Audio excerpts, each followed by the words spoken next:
mute yourself, hide yourself, whatever you like to do. But we should now be recording. Okay, perfect. You're recording this meeting.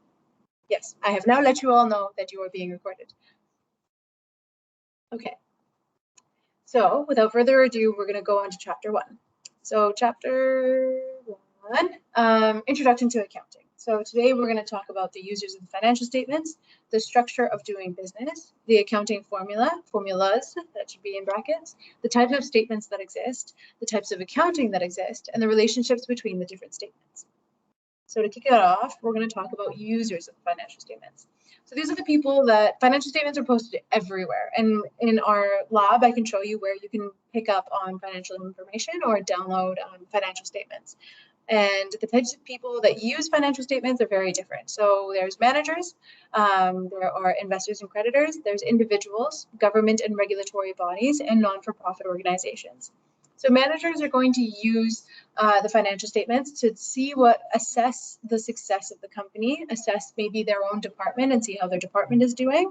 And they're looking to see whether or not their profits are doing well, and if they have some sort of bonus structure, or if they have any sort of incentive to maximize or minimize a certain thing, they're going to be looking at that specific item to make sure that that is hitting the benchmarks that they have set. So that's what managers are doing with the financial statements. Investors are people that give back we go.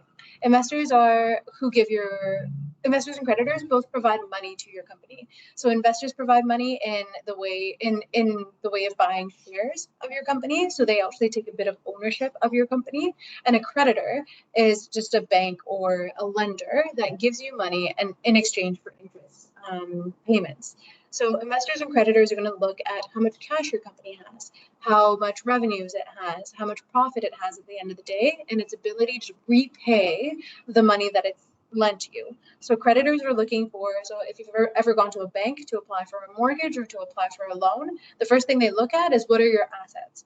What money do you have? What buildings can you give me? What collateral can you give me if you can't pay this loan back? And investors are looking at your profits. They're saying, okay, right now you are making $100,000. What are you going to be making in 3 years? And what do I expect to see in 3 years? So if you have any shares of public companies, then you would be looking at their financial statements to see how much growth they're going to have in the future, and if they're going to potentially pay you dividends or give you some sort of return on your investment as you're an owner of the company. Individuals can have any kind of different, they can look at anything. They can look at your balance sheet, they can look at your income statement, they might be curious about cash, they might be somebody that wants to make sure that you're going to be able to pay them back, so they're looking at the other liabilities that you have. They can have any sort of goal. And then for government and regulatory bodies, so in Canada, we have this thing called the CRA, the Canada Revenue Agency. So they deal with taxes. So the government is going to be looking at your financial statements to see how much taxes they can collect from your profits. So they're going to be looking at your profits, and then from there saying, okay, what percentage of this can I tax and collect? And regulatory bodies in Canada include the Canada Stock Exchange, there's a BC Securities Commission, there's every province has its own securities commission, and regulatory bodies are just looking for compliance. So they want to make sure that you're following the rules, and they want to make sure that if they demanded that you post financial statements by a certain date, you've actually gone through and done that. And then lastly, non-for-profit organizations. Now we're not as concerned with income and profit or profitability. We're looking at how and where certain funds were spent. So in non-for-profit organizations, they're looking at where the funds were spent and how the income and donations that are collected are actually being utilized. So it's no longer about profit or growth. It's about the responsible use of funds. So there's 3 structures that you can do business in Canada. The one is a proprietorship. So that's when you have a single owner. There's partnerships, and there's also corporations. So proprietorship is owned by one person. So that's, you can open up your own business. Let's say you have a corner store on the side of the street. You sell fruit and, I don't know, granola bars and chips and gum and cigarettes and magazines. And so you have a little shop on your own. All the profit from your shop go into your own pocket. You don't have to go through and set up another entity or anything. You just open your shop door. The revenue is the money you get from the items you sell. Your expenses are however much you spent to pay for the store and to pay for the content inside it. You are personally liable as a proprietor. So if anything goes sideways or if there's any lawsuits, then you are personally legally responsible. And the tax implication is that you just pay personal taxes. So as an individual, you would fill out your tax return and you would pay your personal taxes. A partnership is 2 or more people. So I think in Canada you can have up to 35. Don't quote me on that, but I think you can have, there's a maximum number of partners that you can have in a partnership. Partners are usually personally liable unless you open up this thing called an LLP. It's a limited liability partnership. And partnerships pay no taxes. They're a flow-through entity. So the partnership operates together as its own entity, but at the end of the year, any profit that it has gets split amongst all the partners based on the partnership agreement. So there is nothing that's left in the partnership at the end of the year. Everything gets flowed up to the partners and they're taxed personally on the income that they receive from the partnership. A corporation has shareholders and it usually has many. So think of Apple, think of Tesla, think of Nike, Starbucks, McDonald's. So these all have shareholders all around the world. You can pay, I don't know, Tesla shares are what, at $100 now? I can't remember the last quoted price, but basically you can pay $100 and you own 1 share of Tesla and that makes you a shareholder. So you have a tiny piece of the Tesla pie. And yeah, shareholders are not personally liable. So if something happens with Tesla, if they get in a lawsuit for some sort of, I don't know, car accident or some sort of malfunction, you as a shareholder are not personally responsible for Tesla's mistakes. It's its own corporate entity and it's its own legal person. So it's separate from its shareholders. It pays its own corporate taxes and flows through income, and flow through income is taxed at the individual level. So when you've purchased your share and Tesla decides to give you a dividend on what you own. For example, Microsoft has started doing this in the past couple of years. Well, they'll pay out a dividend. That dividend is income they decide to flow up to you. So you paid, let's say, $500 for a share and you got a $5 dividend. That $5 becomes income in your pocket and gets taxed individually. But as a whole, Microsoft pays taxes on its own as well. So those are the 3 structures of doing business. There's a proprietorship, so single person, quite small, mom and pop shops, not very likely to kind of be this whole establishment. Partnerships are when a couple of people decide to go into business together, set up a partnership, set up a partnership agreement, and go from there. And corporations are the most complicated to set up, but you get this lack of personal liability, and it can borrow on its own. It can get debts as an entity on its own instead of being attached to it. The accounting formulas. So we have 3 accounting formulas. These are pertinent. These are important. I joked with my class this morning and said that you should good on you. Please don't. But the accounting formulas. So the first one is assets equals liability plus equity. So this is the fundamentals of accounting. Net income is revenue minus expenses, and closing equity is opening equity plus net income. So definition-wise, assets are anything that the company owns. So it's anything that it's historically purchased, it has the benefit of in the future, and it will provide income in the future. So if you buy a really specialized piece of equipment that can manufacture your product, that is an asset. You've currently purchased it, you own it, have the rights and obligations to it, and it will help you in producing your product in the future. So that is an asset. Liabilities are any sort of debts, loans, or payments that are required to be made by a corporation. Even credit card payments could be a liability. But there's always an interest aspect or some sort of loan agreement that comes with liabilities. And then equity is the trickiest one. Equity is your, so if we look at the definition of equity, closing equity is your opening plus your net income. This should also say minus dividends. So your opening equity carries forward from the prior year. Your net income accumulates in your equity, and whatever you decide to pay out is a dividend, and that reduces your equity. So equity is basically just what you own. It's the success or the failure of the business up to this date. We'll talk about this a little further in other slides. Net income, so this is the same as profit. Revenue is money that comes in the door. So revenue is what you sell. So you make a sales, that's revenue. And then expenses are anything that any expenses that you incurred in the process of making revenue. So this could be your raw materials that you have to purchase. This could be your salaries that you have to pay employees to keep the doors open. This could be rent for the location that you are in. So that's what expenses are defined as. So those are the three formulas.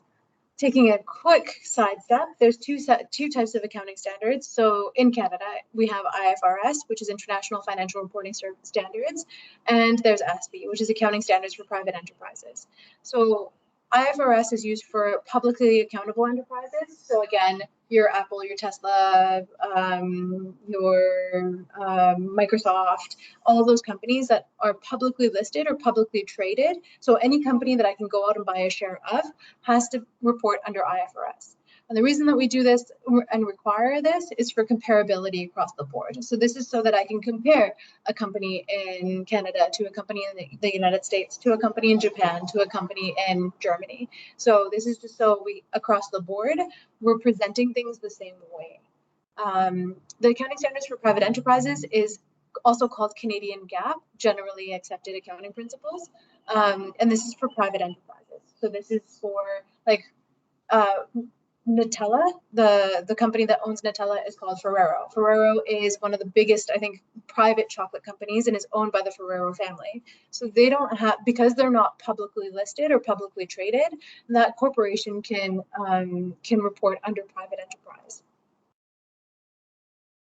Okay, the types of statements. So there's 4 types of statements. We have the income statement, the balance sheet, the statement of equity, and the cash flow statement. So these 4 statements are what you will see on a set of financial statements. So the question is, how well did the company perform during the year? We would look at the income statement. That's the financial statement that we would be most concerned about.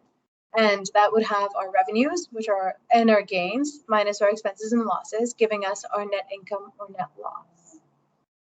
If we're looking at why did the company's retained earnings change during the year, we would be looking at the statement of retained earnings, which has beginning retained earnings plus our net income plus other comprehensive income minus dividends. Don't worry about the other comprehensive income at this point. That's kind of for later on. But yeah, plus net income minus dividends gives you ending retained earnings. What is the company's financial position at year end? For this, we would take a look at the balance sheet to see the makeup of the assets, the liabilities, and the owner's equity. And then if we have the question of how much cash did the company generate during the year, we would be looking at the statement of cash flows. And this is your operating cash flows plus or minus your investing cash flows and your financing cash flows, giving you your increase or decrease in cash. So we'll go into a lot more detail about this. This is just kind of like an overall summary. Today is an overall summary. Again, we will dig really, really deep into all of these items. So if it doesn't quite make sense at this point, that's okay. So first we're going to talk about the income statement. So the income statement is also called the statement of profit and loss. It's reported 2 main categories. That includes income, which is revenues and gains, and expenses and losses. So this shows the bottom line, and it shows you the net income or the net loss for the period. Net income is arguably the most important item on the financial statements because this shows you for that period of time, for that year, how have you done? How have your revenues been? How have your expenses been? Have you been able to bump up your revenues? Have you been able to streamline and decrease your expenses? And profit is something that a lot of people look at to assess the success of a company. It's not the be all and end all. I don't like this approach, but any amateur investor is going to come and the first thing that they're going to look at is your net profit and see how well you're doing. And you have to be able to explain your profit. If it's fluctuated a lot from last year, why? If it's the same as last year, what have you been doing the same way? So it is, yeah, it's something that everybody just kind of like, it's the first thing that people look at to see if you're successful as a company or not. This is a picture of it. So here we have ABC Corporation. We always say what kind of statement we're looking at. So we've labeled it as the income statement. And we're saying this is for the year ended December 31st, 2020. It always starts with your net sales and other revenues, giving you the total revenue line. We're adding these two numbers together to get your total revenue. We're taking away your cost of goods sold. This is anything that is directly attributable to your sales. This includes wages. This includes the direct material that you use. This includes a portion of your overhead costs. Maybe it's the amount of electricity that the machine had to use to go into making your product. We try to make this as accurate as possible on a per unit basis. And then your gross margin is the difference between the two items. So again, if we're using your iPhone example, if you sell an iPhone for $1,000 and your cost of goods sold was, let's say it cost you $400 to make an iPhone, it would be $100 minus $400 gives you $600 of gross profit on an individual iPhone, if you only sold one iPhone that year. Next, we take away your selling, general, and administration costs. So this could be your research and development, this could be your marketing expense, this could be your rent, this could be your head office expenses, and everything else would go in here and would be subtracted. And then taking your gross margin and subtracting, so taking your $600, subtracting it from whatever your operating expenses were, would give you your income from operation. We usually subtract your interest expense if there is any debts that you have. So let's say you have a $100,000 loan from the bank at 10%. So we'd be taking another $10,000 away for your interest expense. Subtracting the two gives you your income before taxes. And then the tax man always has to take his share. So you multiply whatever is left by the tax rate to get your income tax. And then at the very end, you're left with your net income. And this flows to the company at the end of the day. Next up, we have the statement of retained earnings. So retained earnings is a portion of net income the company has kept over a period of years. So every net income, every year, this goes into your retained earnings. So every year, this goes into your statement of equity. A positive balance indicates that revenues have historically exceeded expenses. Accumulated deficit indicates expenses have exceeded revenues. So if your statement of equity has a deficit rather than an equity number, it means that you're not profitable yet. And then lastly, net income or net loss flows from the income statement to the statement of retained earnings. And we'll see how that correlation is in one of the further slides. So again, we always take our opening balance, we add our net income or subtract our net loss, and then we subtract dividends, and that gives us our ending retained earnings balance. This is a formula that we've seen on a couple of slides. And then this is what it looks like. Again, we always write out ABC Corporation, we write statement of retained earnings, we write for what time period we are calculating this for. We always start with our opening, which is last year's ending. We add our net income. We subtract our dividends, and we're left with our retained earnings for this year. Okay, onto the balance sheet. So we covered the income statement, we covered the retained earnings, and now we're onto the balance sheet.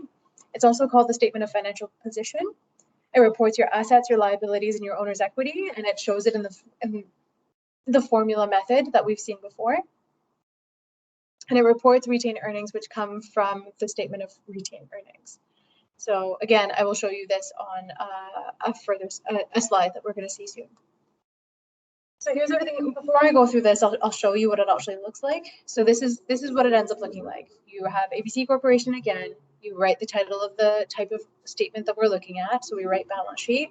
We write as at December 31st, 2020. So here we have all of our assets go on the left side, and our liabilities and equity go on the right side. So this is just assets equals liabilities. Here's all our liabilities plus shareholders' equity. So here's our shareholders' equity. So now that we know what it looks like, we'll go learn what these items are. So we have, we'll start with our current assets. So anything that's assessed as current is considered to be something that will turn over within a year. So it's expected to be converted to cash, sold, or consumed in the next year or within the business's operating cycle, whichever is longer. So things that are included in current assets are cash and cash equivalents, short-term investments, accounts and notes receivable, inventory, and prepaid expenses. Things that are considered non-current assets will be held for longer than 1 year. This includes your property, plant, and equipment, which includes land, building, computers, equipment. It can also include intangible assets. Intangibles are anything that you can't physically feel. So a lot of your assets you can actually go through and touch and feel, but intangibles you can't. You physically can't go through and touch them. So this would include a patent, this would include a copyright, this would include a recipe, a customer list, any sort of item like that. And then lastly, we have our long-term investments. Your current liabilities include your debts payable within a year. So similar to current assets, it's anything that you expect to turn over within a 1-year cycle. This includes accounts payable, income taxes payable, accrued expenses, and current maturities so the current portion of long-term debt. And then any non-current liabilities include debts payable more than 1 year from the balance sheet date, and this includes notes payable and bonds payable. Again, this is an overview. We will go a lot more into detail about all of this. So if you're not picking this all up right now, that's definitely okay. And then lastly, we have shareholders' equity. So this consists of common shares. So this is the portion, this is what investors purchase. So if a shareholder pays $100 and gets a share of your company, this is where you would record it as common shares. And then retained earnings, again, is the accumulation of your profits over time. So we saw this slide with a picture of our balance sheet. And then so there are these 4 statements, but something that's also integral to the financial statements is the notes to the financial statements. They should be read carefully with the financial statements, as they'll give you a lot of detail of how that item is brought about and how it's calculated.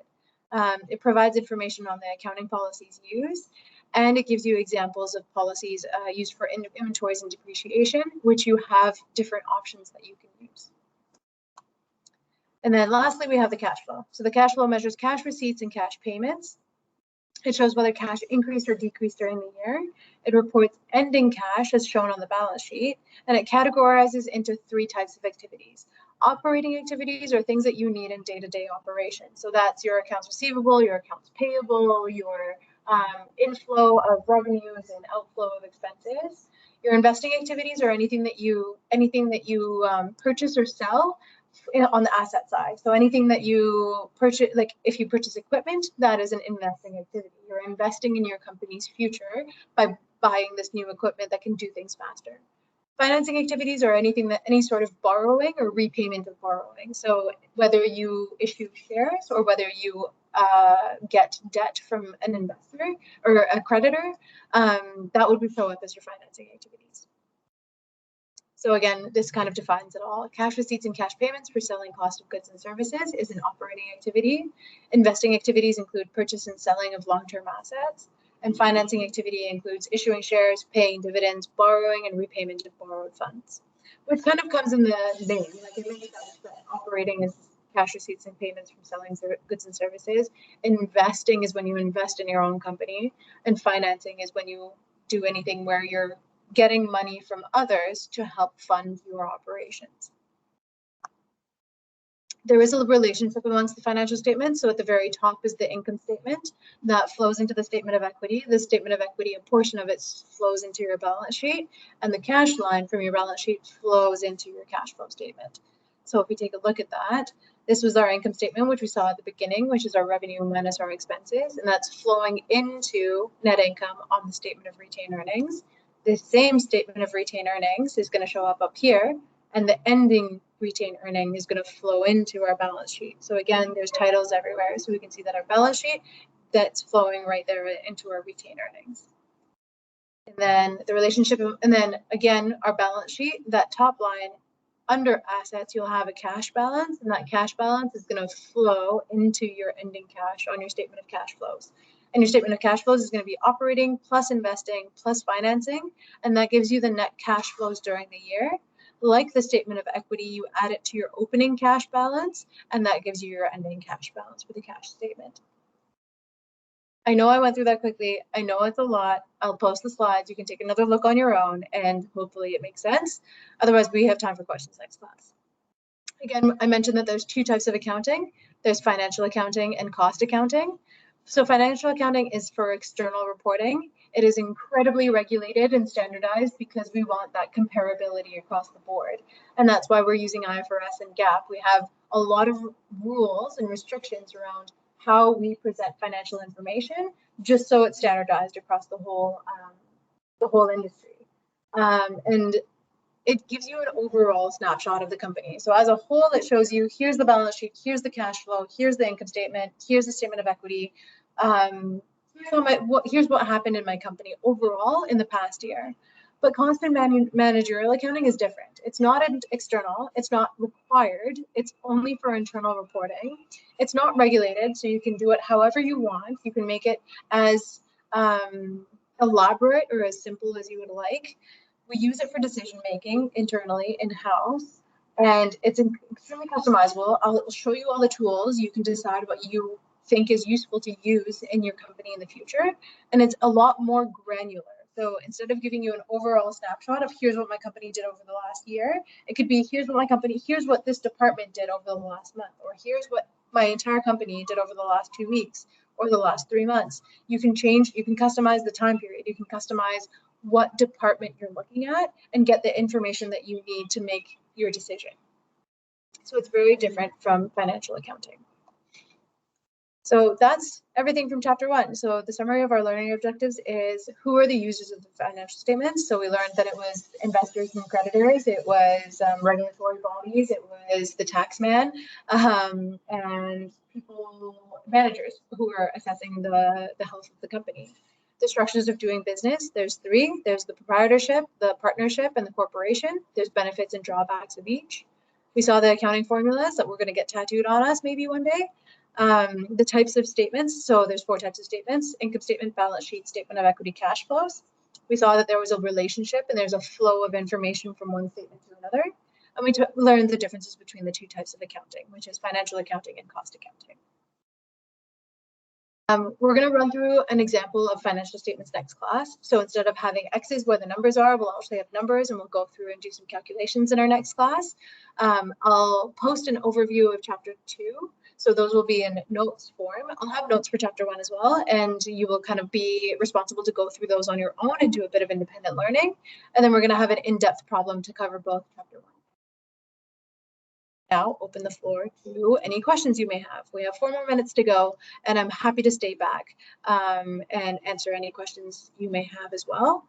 But that concludes our class. So if you need to step out, if you have to run to something else, I totally understand. If you want to stay back and ask some questions, I am here for it. Thank you. Thank you for your time.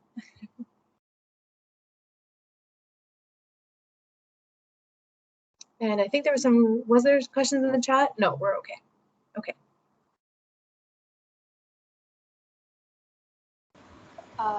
Nothing in particular, but I have a question.